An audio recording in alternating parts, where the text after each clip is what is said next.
So in 1742, Count Nicholas von Zinzendorf, who was the leader of the Moravian Church in Germany, came up this part of the river on horseback, and as he rode up the banks of the Susquehanna, he declared this to be one of the most beautiful places he'd ever seen.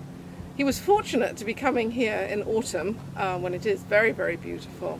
And it's interesting to see the way in which he described the colors of his first American fall. The orange, the yellow, the reds he'd never seen before in Europe just captivated him as he rode through the undergrowth. On the other side of the river, he had coming up to the horse's chest the lower story, which was made of oaks, and then above him was a canopy of white pine. And he declared this to be a place that he wanted the Moravians to come and stay. And they did. In 1745, Martin Mack and Anna Mack came here at the invitation of Chief Shikellamy to start a blacksmith shop.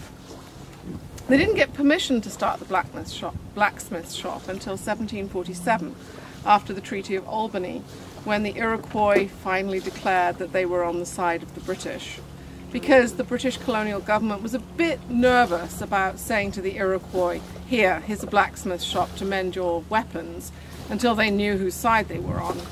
But in 1745, Anna and Martin came up here, and they found on Shamokin Island, which is today Packers Island, the Delaware who'd been displaced from eastern Pennsylvania, from the area around Bethlehem.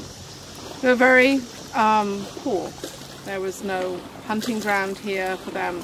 There was no agricultural land for them.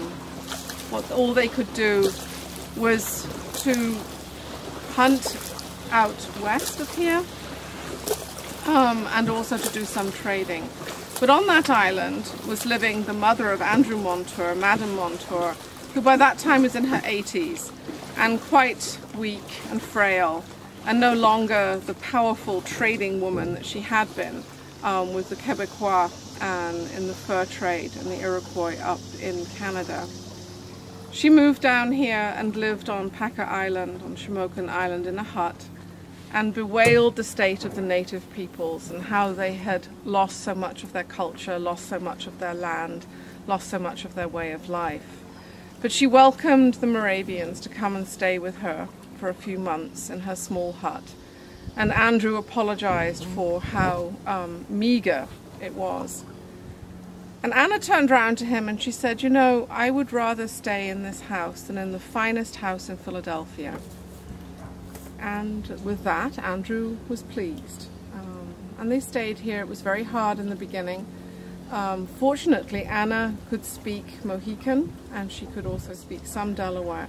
And so they were able to visit with the Indians who lived on the island and talk to them.